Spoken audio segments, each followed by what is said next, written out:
Assalamu alaikum. My name is Dr. Amara Jawad, MBBS and MD from Latin American state, Cuba. Today's topic of discussion is about importance of folic acid. अच्छा, folic acid पे बात करने से पहले मैं ये कहना चाहूँगी कि एक आम कॉन्सेप्ट है कि फॉलिक एसिड जो है सिर्फ हम जो है वो प्रेग्नेंट जो ख़वातीन हैं, प्रेग्नेंट वुमेंस के लिए ये इम्पोर्टेंस रखता है। ऐसा नहीं है।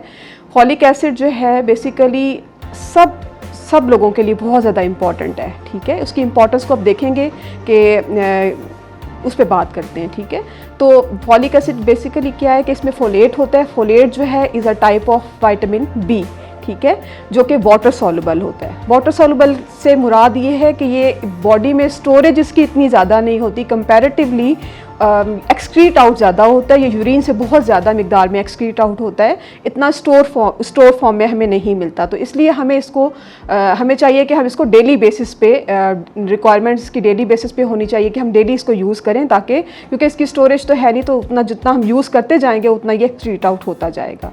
इंपॉर्टेंस के हवाले से बताती चलूँ कि इसकी इंपॉर्टेंस ये है कि ये आइज़ के लिए जो जिन पेशेंट्स को मैकुला की डिजनरेशन हो जाती है और मैकुलर डिजनरेशन की वजह से उनकी जो ब्लाइंडनेस हो जाती है, थोड़ा सा ब्लाइंड धुंधला दिखाई देने लगता है, तो उन पेशेंट्स में ये बहुत इंपॉर्टेंट रखता है। इसके अलावा ये हमारी स्किन की टर्जिडिटी, स्किन की ग्लोइनेस, स्किन पे जो एक्नी के इश्यूज़ आते हैं उनके लिए बहुत बेस्ट है। उन पेशेंट्स को यूज़ करना चाहिए जिनको एक्नी के इश्यूज़ रहते हैं।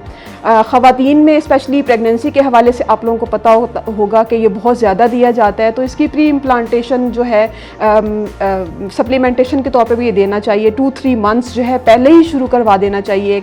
जब आप प्लानिंग कर रहे हैं कंसीव करने की, तो आपको यूज़ करना चाहिए डेली बेसिस पे। इसके अलावा थ्रू आउट प्रेगनेंसी भी ये दिया जाता है, क्योंकि इसकी इंपॉर्टेंस ये है कि ये कॉन्जेनिटल जो मेलफॉर्मेशंस होती हैं, जिसके अंदर बच्चों में स्पाइना बिफिडा, एनिनकैफ जिसमें सर नहीं बनता, मेनिंजोकैफ, इस तरह के इश्यूज़ आते हैं, तो उसके लिए बहुत अच्छा है। ये आप जब यूज़ करेंगे तो इस तरह के जो है इश्यूज़ नहीं आएंगे। कॉन्जेनिटल मेलफॉर्मेशंस को ये अवॉइड करता है। इसके अलावा इसकी इंपॉर्टेंस ये है कि औरतों के अंदर, चूँकि ये मर्दों में और औरतों के अंदर, जो मर्दों में जो प्रोस्टेट के कैंसर्स हैं, औरतों के अंदर जो ब्रेस्ट कार्सिनोमास हो जाते हैं, कोलोरेक्टल कार्सिनोमा है, पैंक्रियाटिक कार्सिनोमा है, उसके हवाले से बहुत अच्छा है कि इसको अगर आप डेली बेसिस पे ये लेते रहते हैं तो इस तरह से उन कार्सिनोमास की जो परसेंटेज है वो डिक्रीज़ होती रहती है। तो आपको डेली बेसिस पे ये यूज़ करना चाहिए।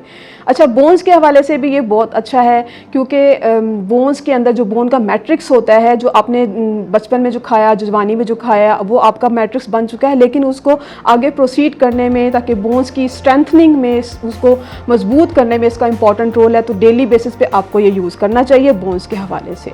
अच्छा, मर्दों के अंदर भी जिस तरह औरतों के अंदर इनफर्टिलिटी के इश्यूज़ आते हैं, इस तरह से मर्दों के अंदर भी इसमें इनफर्टिलिटी के इश्यूज़ आते हैं। मेल इनफर्टिलिटी के लिए भी क्योंकि ये स्पर्मेटोजेनेसिस को बूस्ट करता है और फर्टिलिटी को बूस्ट करता है, तो मर्दों को भी ये यूज़ करने चाहिए जिनको स्पेशली इनफर्टिलिटी के इश्यूज़ हों।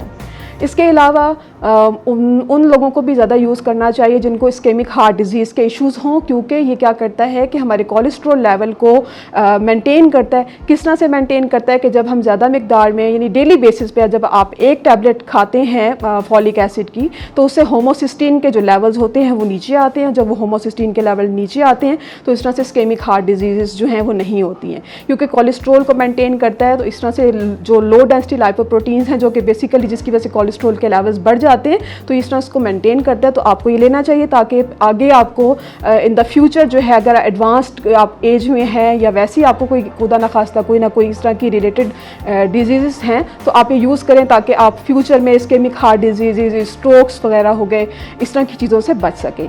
एक रिसेंट स्टडी ये बताती है जो चाइना में हुई है कि वो लोग जो कि इसको डेली बेसिस पे यूज़ करते हैं, 1 टैबलेट डेली लेते हैं, तो उन लोगों की निस्बत जो कि उन लोगों में जो है इसकी इस्केमिक हार्ट डिजीज़ के चांसेस निस्बतन उन लोगों के बजाय कम होते हैं जो कि इसको यूज़ नहीं करते। 12% वो लोग जो कि इसको इस्तेमाल करते हैं, उनके अंदर इस्केमिक हार्ट डिजीज़ के चांसेस जो हैं उन लोगों की निस्बत कम होते हैं जो कि इसको यूज़ नहीं करते।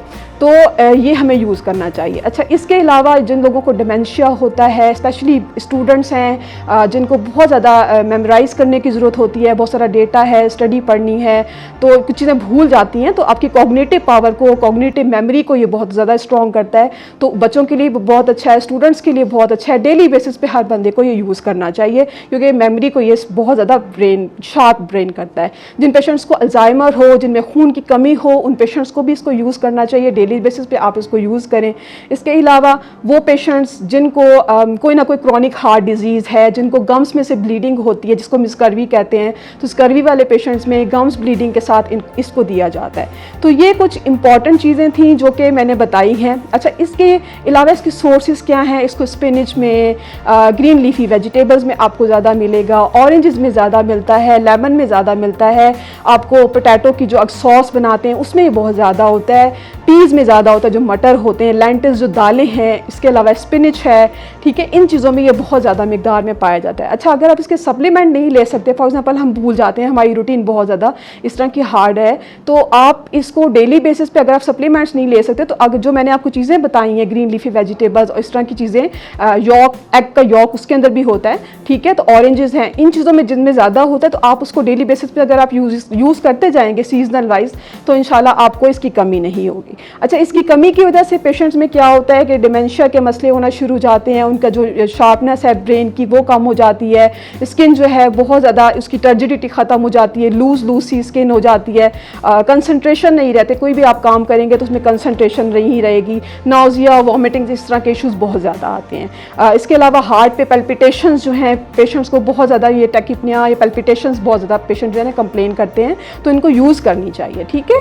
तो आज की वीडियो में, इस वीडियो में हमने इंपॉर्टेंस बताई है कि फॉलिक एसिड का इस्तेमाल करना क्यों ज़रूरी है, ये आप सब यूज़ करें। इसकी डेली रिक्वायरमेंट्स ये हैं कि एक एडल्ट को 400 माइक्रोग्राम पर डे के हिसाब से एडल्ट को यूज़ करना चाहिए। प्रेग्नेंट ख़वातीन में कोई कॉन्जेनिटल मेलफॉर्मेशन से बचाता है, तो प्रेग्नेंट फीमेल्स के अंदर में इसकी डोज ज़्यादा होती है, 600 माइक्रोग्राम पर डे के हिसाब से है। इसके अलावा वो ख़वातीन जो कि प्रेग्नेंट नहीं है लेकिन लैक्टेशन करवाती हैं, तो लैक्टेटिंग मदर्स के अंदर जो इसकी पोटेंसी है वो 500 माइक्रोग्राम पर डे के हिसाब से है। यानी कहने का मतलब सिंपल वर्ड्स में ये कहना चाहूँगी कि ये सिंपल सी छोटी सी एक टैबलेट है जो कि बहुत ज़्यादा इंपॉर्टेंस रखती है, इसके मल्टीपल इफेक्ट्स हैं, बहुत कमाल की टैबलेट है। तो आप डेली इसको यूज़ करें, ठीक है, ताकि आपको ये जो मैंने आपको फ़ायदे बताएं इससे आप सब के सब जो हैं मुस्तफ़ीद हो सकें, ठीक है। और आगे आने वाले दिनों में इंशाल्लाह हम कुछ और नई इन्फॉर्मेटिव वीडियो के साथ आएंगे। आई होप सो कि आपको ये वीडियो अच्छी लगी होगी, पसंद आई होगी। अगर आपको लगता है कि ये वीडियो अच्छी है, ये चैनल अच्छा है, तो प्लीज़ इस चैनल को लाइक करें, सब्सक्राइब करें, शेयर करें और ज़्यादा से ज़्यादा अच्छे कमेंट्स पास करें और मुझे अपनी दुआओं में याद करें। Thank you so much. अल्लाह हाफिज़।